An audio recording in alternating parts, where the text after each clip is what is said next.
but just doing it better than you. Well, that's not hard to do. If he gets knocked out, he's ready for panel. He's ready to rock and roll and replace you.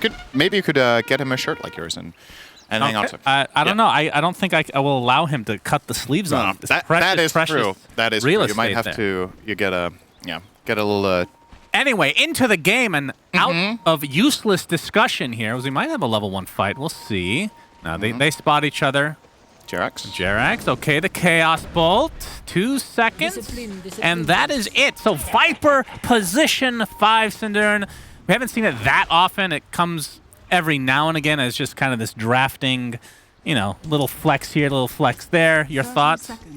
Yeah, I think EG picked it into Mars, and they're using it as a decoy in the strategy to try to get BetBoom to counter the Viper or to, set up lanes that would handle it well.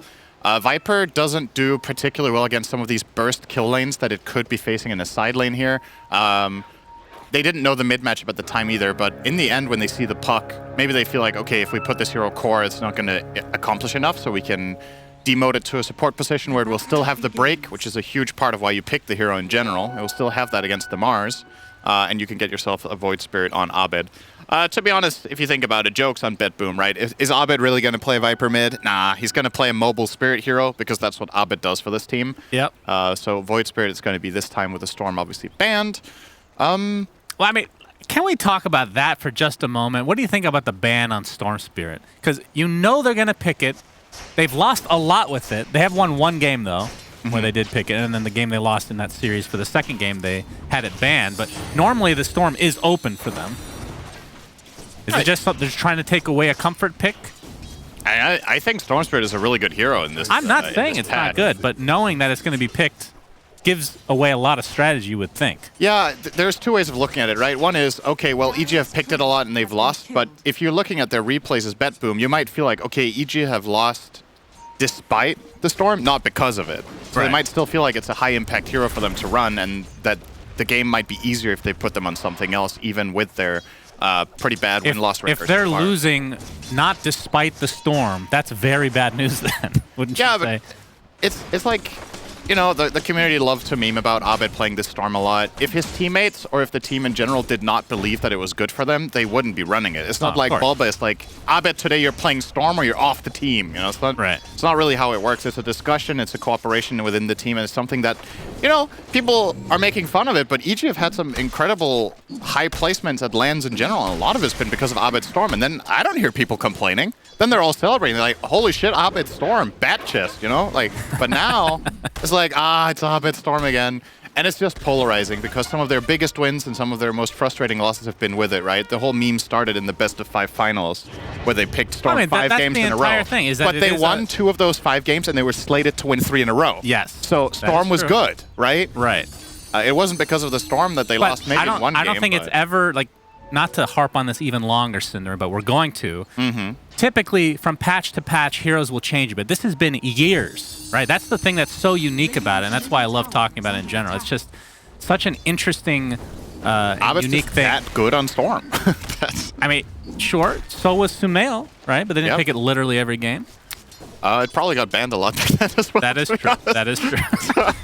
I mean, I'm just saying, from my perspective, I'm not going to criticize a team picking Storm a lot in this patch because I just think the hero's that good. And I thought it was even better before 731C, right? It was even better before now. I think the big thing that I've talked to with other people that are pro players, Synderen, not including you, of course, because you're not a pro player anymore, is that picking Storm early is not that big of a deal because you can't really counter it, right?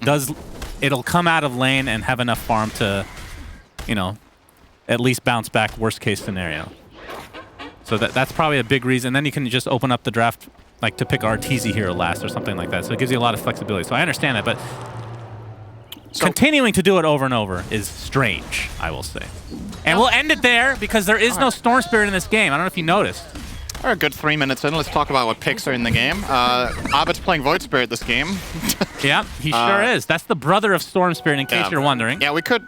Actually, that's true. So let's talk about the relationship between Void and Storm so we can talk about Storm a little bit more. Let's not do that. Okay, so interesting for BetBoom in this game. They're choosing to play AA in position 4. I think this is a pretty uncommon place to put this hero. You know, usually you see AA as a 5 just because the hero is, let's be real, 75% is about the ult, and you're going to get that regardless, and you don't really get scaling items that do a lot for your ult. But it's that or Grim, and they might feel like there's more value in having a bit of net worth on it, because they're like both in kind of a similar situation, right? Both of those heroes. I would say Grim scales better with net worth in general, but it's not a particularly good Grim game to get net worth in. Like, there's no amazing Ags target. Wraith King's pretty decent. It's decent. Yeah, you know what? Actually, it might still have been better. I mean, because even if you don't, obviously you don't go Radiance anymore on Wraith King, but like even this an AC or something like that for the late game, it's going to be pretty value to have. And I suppose they could still choose to play the AA5, just play it on Force Major in the offlane, right? They could still give Suneko farm priority. It's probably it's what's naturally going to happen. That Storm record this major. See the first spear of the game into the trees. Position 5, Viper, Dunzo. Yeah. So BetBoom on the board first. Of course, a lot of those Storm losses are EG, so it's a little bit misleading, I would think. Let's probably talk above about a 50%, right? Yeah, Storm Spirit, very good hero, though, apparently.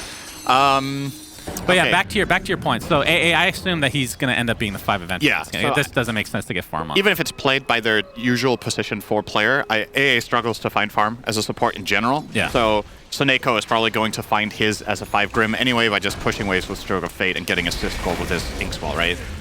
Top lane. Yeah, Crit making transition over. And he gets the snowball off, looking for notice. Oh, but the Ice Shards miss. Very rare miss for Crit. He is one of the best Tusks in the world for sure, as Force Major able to TP out, so ends up wasting some time here for EG. Speaking of Tusk, some hot news. Did you see that? So the Tusk King FY is back on IG. I did. Yeah. That was really close, though. That almost felt like it should have blocked him in, but did not. I mean, the other thing, and the panel kind of talked about it, how CK and AA are kind of known as this old school combo. Did they feel like they just wouldn't be able to kill Nightfall with that? Yeah, you can't reliably get a long enough stun with Chaos Bolt to snap the Cold Feet. So Timber can always just chain away and not take the snap. And even if he does take the snap, it's just too tanky. I think it's better to... I like this lane combination of putting the AA top with the Mars, because that's where you get full value out of your Cold Feet. Because if a Spear hits, you have a lot of damage between these two heroes, and you get that combo stun. And now instead you can have Grimstroke bottom, who arguably offers a little bit more in the defensive aspect for the Chaos Knight against Timber.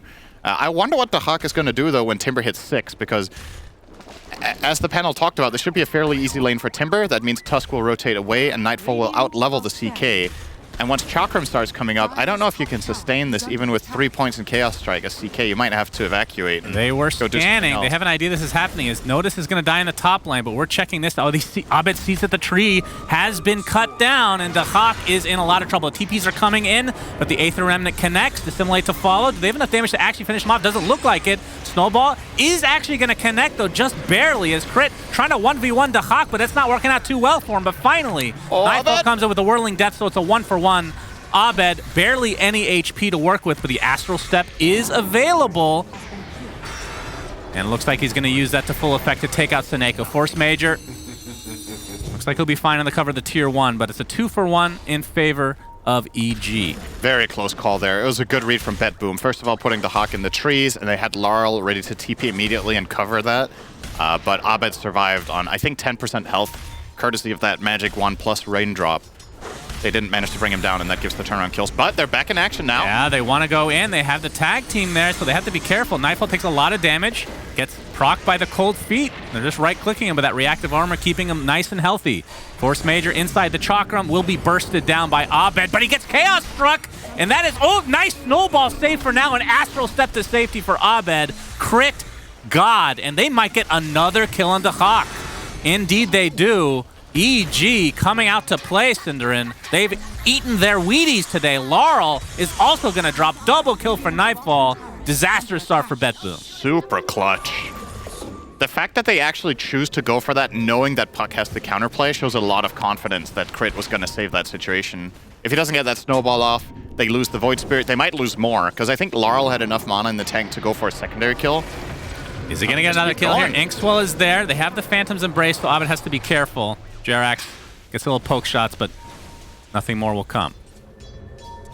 But yeah, that was amazing coordination. Obviously, Crit Snowball. We talked about it. One of the best Tusk in the entire world.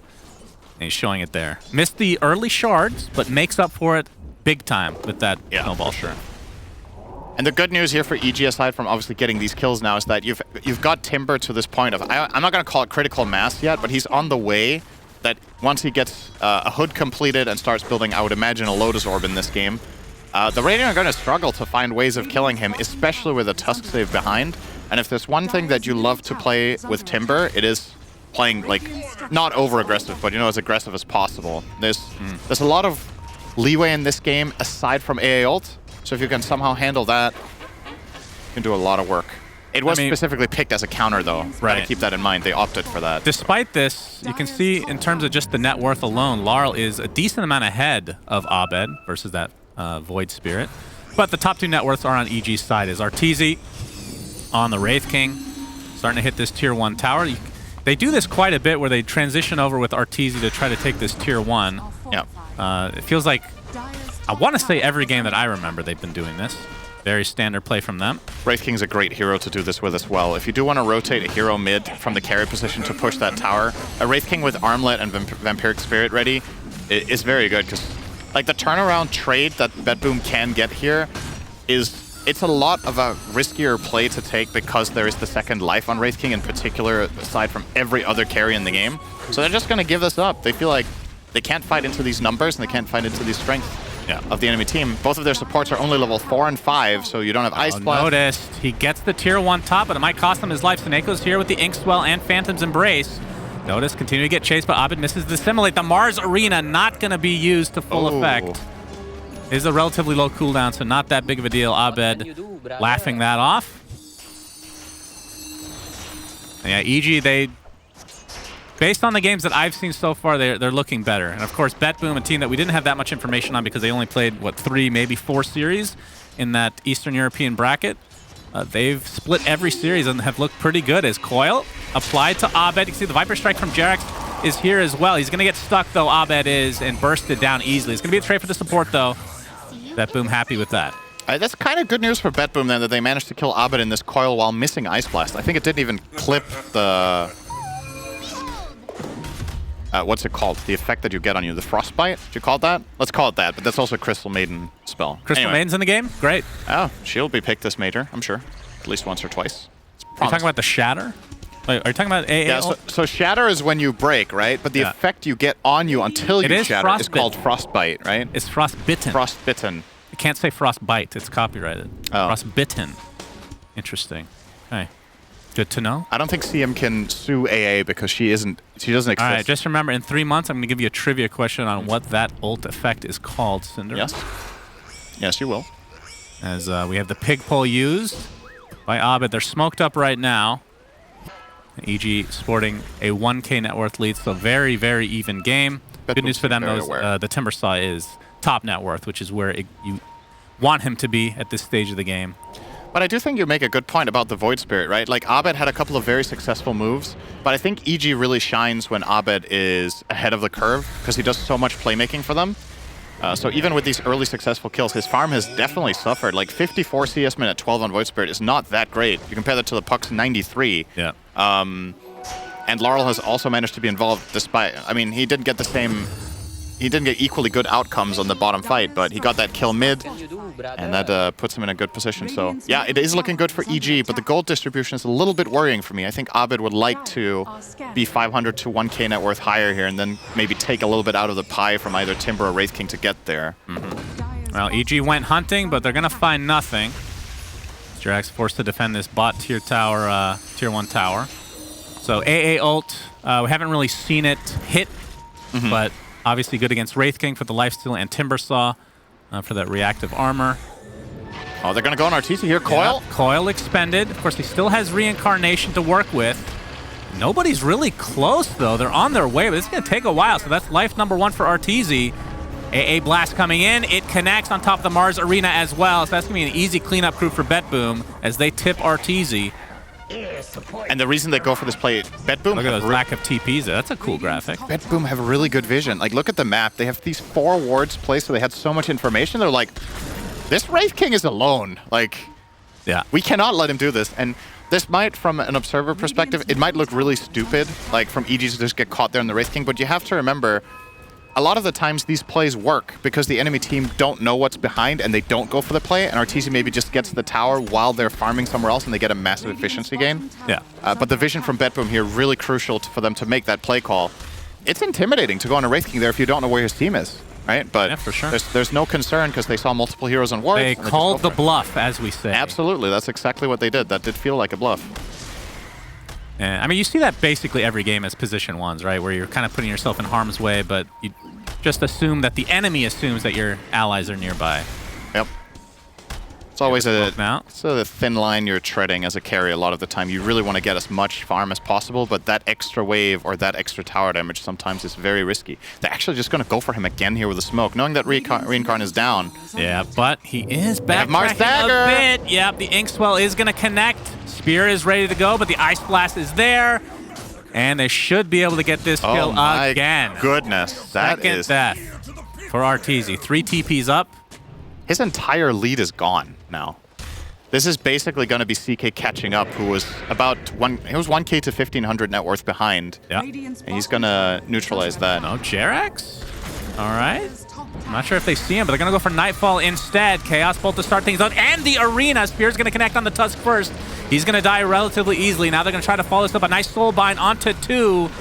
Do they have enough to actually kill the Timbersaw? It looks like that is the case. So he falls. That is the top net worth in the game, down for another 33 seconds. Spear connects on Jerax, and a third easy kill for BetBoom. I mean, this game started out EG favored big time, but BetBoom have come back with a vengeance. Really nice spell casting there from BetBoom. The way they managed to, obviously it's a great arena, right? That's what really stands out. But Soneko, awesome Inkswell, great silence as well. Tusk was not having an impact in that fight. Like, you're going to see here, Crit's going to try to come in to save Nightfall. There's the arena, and then out of this arena, I believe he is, so he's soulbound, so he can't snowball, like you said, right? And then the Phantom's Embrace comes out on Jerax. There's no Viper ult. Nicely done. Arteezy, Reincarnation is still not up. I think he's hit by the Ice Blast, but he might... No, he's actually going to die off camera. Oh, man, that is rough. It will be a trade for the Mars, but that's the third death for Arteezy in just like 3 minutes. That is very unfortunate if you're an EG fan. Force Major, see if he can maneuver himself into the fog, and Jerax doesn't see him, but Nightfall cuts down some trees. So they do get 1 core, 1 support, but it's again for the position 1 Wraith King. All right, Shannon, I'm gonna give you a this is not a trivia, okay? It's a you need to guess here. Okay. What level is Abed and what level is Laurel? If you had to just guess.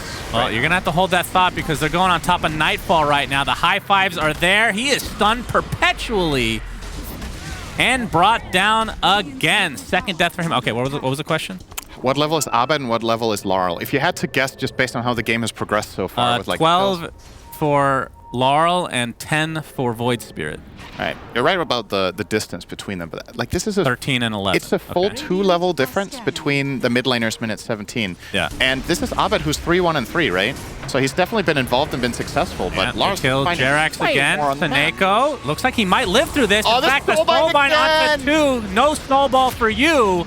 Gets off the Walrus Punch, but again the Void Spirit dies. EG are crumbling now.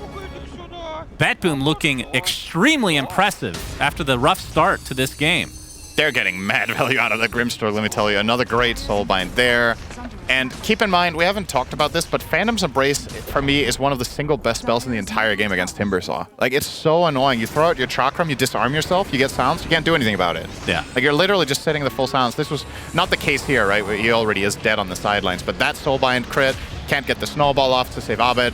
They both get killed within that arena, so very good spell casting as well. And you look at BetBoom's lineup, this is kind of reminiscent of how the CIS region used to play years back, right? Like there was this phase where in Western Dota, CIS was always picking tons of stun, tons of spell burst, hero combos that could kill, and the teams from NA or the teams from Western Europe would play perhaps some more in the way of hard carry, perhaps more defensive lineups, split push, this kind of stuff. This way of playing right now is so good, and these players, a lot of them have to be very, very comfortable with this. Obviously, not exactly veterans in that sense, aside from Soneko and Dahak, who've played a lot of competitive Dota. The others are fairly new to the scene, actually very new, all 3 of the other guys. But the CIS region has always been known for like really good spell casting with stuns and fights, right? And skirmishing and just hunger to fight. You're just seeing it in these games. Like BetBoom, all the games, how many games have we cast with them? I think this is the third individual game we see. Yeah. They're just fighting a lot. They love just going for these stuns, going for fights, and it's paying off. EG are just not ready for the tempo that they're bringing. Now they're going to take that tempo to Roche. For them is the Hawk inside the pit. Question is, will EG realize this is happening? And if they do, will they even try to contest? This is a hard fight for them to take. Yeah, they're not close. Arteezy's got 100 gold to go to get his BKB, so really doesn't want to get involved with anything right now. And man, again, I know I'm coming back to it a lot. Abed is just not... He's just not rich, man. Should have picked Storm. Oh, wow, look at this camera view. That is sexy. Beautiful. Do you also... I feel like whenever I see the map upside down, I just get uncomfortable. Okay, maybe not actually uncomfortable, but it's weird. It's weird looking at the map from another angle. You get used to it eventually. Is that how you play? Do you just like... I play in portrait mode when you're zoomed in. It makes me feel like I'm playing. You might be really, really good at the game then. If you play like that. Upside down was technically what they just showed here. Crit. Yeah. Oh, Waning Rift to start things out. Oh, it's Can't even do anything for a crit. Mars Arena again. Soulbind onto 2. Doesn't look like Abed can do too much within this. He gets off his Yule Scepter though. But already Nightfall is dead, and really the only trade is going to be Seneko. So it's a 1-for-2. The buyback onto the Tusk though. You can see Abed getting extremely low, gets off the Dissimulate, creates a little bit of distance, and dodges the spear. So will live as a result, but that cost them a buyback, and all they get is the support. They didn't even get the Aegis. Yeah, they were close to killing Noticed on the Mars, but got saved by Seneko going in aggressively there with the Inkswell. If they don't address that problem immediately, they lose multiple heroes. And they do still end up losing the Timber. And you gotta wonder, is this the right build for the game, right? He went Kaya Sange. It does allow the, it makes Ice Blast run out faster, which I think is a big part of the reason he buys it for the status resistance, right? I just don't know if it's enough, man. Like, maybe you need something so that the enemy team can't even go on you to begin with. Like, BKB could have been an item this game. You could have gone Lotus Orb to be tankier. The Kaya Sange is a nice jack-of-all-trades item, but I really am looking at the way these fights are going, and I feel like a BKB would have gone a long way for Nightfall in that last engagement if you had that instead of this. Well, EG have now smoked up. And we'll see if they're able to find anything. The Hawk, that is the Aegis carrier, so they're going to try to ignore him. He pops the BKB. You can't ignore that damage. The Snowball actually not used to save the Viper, so that's a 1-for-1 to start, but they do get the Mars. So EG off to a decent start here. The Inkswell ends up going off, and Dahak just focusing his sights onto Nightfall. And that is going to be another kill. Wait, he actually Timber Chains away. Can they actually find him? They finally do. Double kill for Laurel. And Abed, he tries to Astral Step away, but he's in the arms of Force Major now. Gets the Yules off his Laurel. Doesn't have the Blink Dagger or anything like that to close the gap. So they do find the Aegis at the very least, but still, EG. I mean, we talked about how Nightfall was basically unkillable at the beginning stages of the game, but now he's died, I believe this is 3 deaths for him, if not more. 4 deaths now, goodness. Yeah, they're getting massive value out of Ice Blast, I think. It's not even necessarily like these massive hits on 2 or 3 targets, as long as they just get it on the right guy. EG's one save is Snowball. And keep in mind there, the Ice Blast actually missed, but it forced Crit to Snowball the Viper. And that means the 2 supports get snowballed into the enemy team, and they don't have the snowball save for a core. So did he? I don't think he snowballed the Viper. I'm pretty sure they dodged the A ult entirely, but it just doesn't matter. Like, he came out of the snowball, died instantly anyway because he's a 5 Viper with 500 health or something. And then Crit's position is compromised, and you can't save the other guys when they get jumped, so. Yeah, not looking good for EG as BetBoom have executed extremely well in the replay here. Let's see. I could have sworn that he snowballed without actually clicking on the Viper here. Okay, he finally did at the end. Yeah, you're right. But like you see, what can they snowball on, right? They're snowballing into Mars. Yeah, exactly. So, like, I understand it's just instinct there for Tusk to do that, but I actually think you shouldn't save your 5 Viper from this spell combo. JerAx needs to not be out of position, be caught first. And then you have to save the snowball for a higher priority hero, because the Viper doesn't offer that much in these fights, to be honest. Like, a big part of the reason EG picked it was for the break. We haven't really seen that have much effect. They didn't really win the Viper lane. It was more the other lanes that went very well for them. So far this Viper 5 has been pretty unimpressive for me this game. Yeah, has definitely not worked out yet. And that's the thing. I mean, as a support Viper, if you don't get value early, do you find it later? Is that something you can even change? It needs to be a really good break game for that to be worth it, right? You have one hero that break. Well, I guess CK kind of. Yeah, this hero it doesn't scale well as a support, in my opinion. It scales well as a core, but Viper is kind of awkward as a support in the sense that you need to. How do you even put this into words? Do you know what I mean when I say like he gets half value out of net worth compared to other supports somehow? Does that make sense? Sure. It's like your base hero, the way it works, it doesn't offer enough in the way of fights in terms of like save or damage or control compared to other fives. Like let's say a Grimstroke and a Viper both have 5k net worth. Who do you want? You know? But if they both have 10k, maybe the Viper's actually really good. EG right? Want to continue to fight here. Snowball coming in. They're actually punching the CK. He's extremely low, but pops the BKB. The Inkswell heals him to a high degree as well. Mars Arena blocking everybody in as the Hawk trying to reset, but 2 lost already for EG. Make it 3. And this is completely awful for them. And now Arteezy going to get surrounded, pinned to a tree, and brought down in quick succession. So 4 dead for EG, and again, BetBoom lose nothing. Great reaction from them. Just if the Hawk doesn't get burst, the fight is just lost, right? They commit so many spells on him. He pops BKB, and he just turns around and hits. EG's lineup doesn't have very good damage when he's in BKB. Wraith King hasn't itemized damage. Arteezy has Blink, Armlet, BKB. I mean, they're continuing to fight as well. They're looking for fights. He just doesn't kill anything. There's no like the normal Deso build. It's just not there. So yeah, the Hawk can actually just out-heal them. He's just standing there and hitting them with the crit, and they're not damaging him.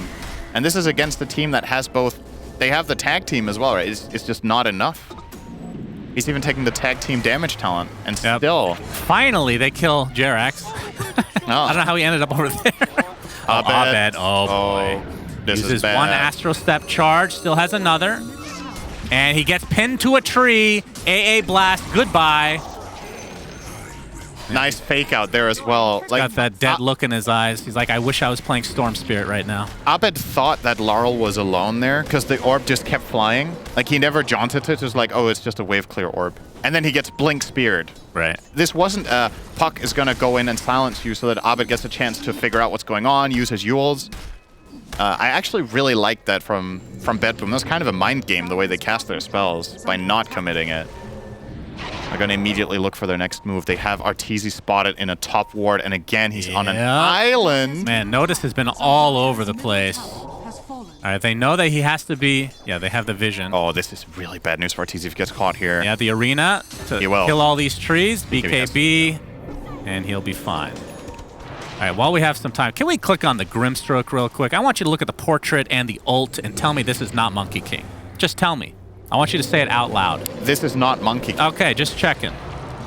Does that not look like Monkey King? No, Am I crazy? It looks like Soulbind. Really? The ult looks like a Soulbind and not Wukong's command.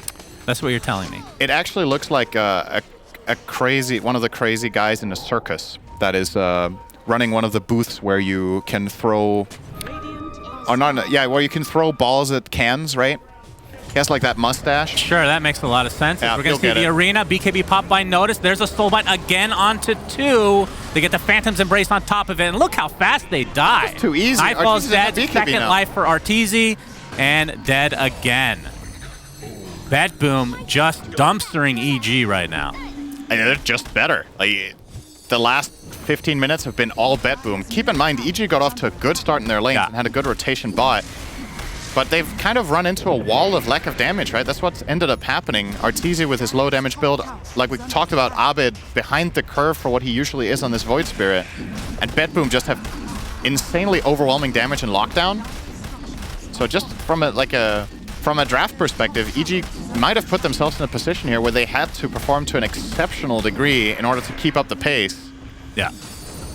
And BetBoom find 1 or 2 good fights, and all steam of this dire lineup was just blown right out of it. And now they can just keep pushing through. Yep. Do they have enough to actually get the set of racks? They might reset, or they might just go back in. What am I even thinking here? BetBoom. All right, now they reset potentially. Aghanim Scepter on Abed, and that shows you how poorly he's farming. 28-minute Ags. With Brown Boots as well. So is it just Yule's Ags, I believe? Yeah, that's all he has. That is not great. Boy, that portrait for Void Spirit looks just exactly like Monkey King. No, it's mirrored for some reason. That looks weird. Uh-oh. All right. Nice initiation from EG, and they get noticed. Something. Indeed. They get noticed. They get noticed by us. Senpai. By the cameraman.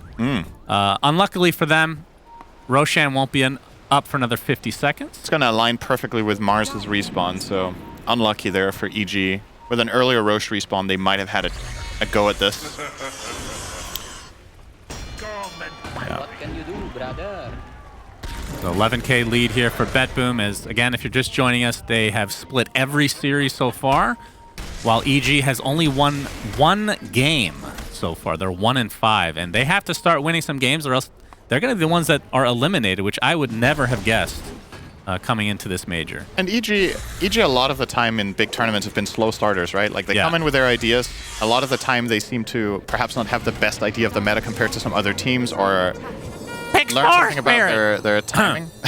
But in this case, you know, usually EG, okay, we're getting to day 2, we get to especially day 3. This is when this team is hot and like gets warmed up and everything. I'm just not seeing it right now in this game. Like they had a good sequence early on, but aside from that, BetBoom's just.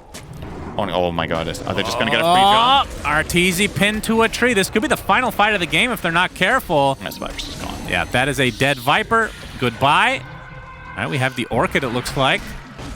And Arteezy's going to die number 1 here. AA Blast coming in, the buyback onto the Viper. BKB popped by Dahak, but look at the damage onto Mr. Arteezy. He's forced to fight inside this arena, but again brought down. No buyback for him. And EG look like they're going to lose this game number 1 in... Oh, Jerax pulling an Arteezy on the cliff there. Just briefly. Arteezy not too happy with it. He's like, dude, that's kind of my thing. And I would think that will do it, but they're not the best building pushers. So this game could be extended. Phantasm is still running for 20 seconds, and Dahak just got a DD and has a siege creep. So I actually think this is going to go pretty quickly, and Abed can't really do anything about it. But we'll see. No glyph available here for EG. This is at least 1 lane. It's pretty fast. Until Phantasm runs out in 5 seconds, they should be able to get the melee. No, he's killing the wave with them. Interesting. Easy money. Matters too much. Yep, that's going to be the melee racks. Gotta pay quite a bit of respect here to EG backing off. You know, they don't have Arena, they don't have mana on the AA for Ice Blast, they don't have Phantasm. Just take it easy, spend up your gold, and go again. And Roche also available. They know if they lose a fight there, that will not be theirs for the taking. They're just going to straight go for it. EG... This should be pretty telegraphed now for BetBoom that EG are coming because of the state of this top wave, right? There's just a couple of skeletons here. The siege creep is slowly but steadily killing off the range. Kill that range, Rax. Yes. So kill it. The boys will hold. The boys are killing. Well, EG's still not that close to the pit, other than Nightfall right now. He gets the ult off. He's gonna get silenced, like you said, the bane of his existence. And look how fast he drops here. Already at half HP is the AA Blast. Nice snowball. Ends up saving Abed, but there's the Soulbind again, connecting on the 2, but they're on the outskirts of this fight as Nightfall still limping away. Chaos Bolt will hit as Arteezy will die. His reincarnation was not up, and I've said it before, Synderen, surely this will end the game. All right, Snowball. Oh my God. Not going to be enough. GGs are called, so no second Roche for BetBoom, but they looked fabulous past the 10-minute mark, I want to say.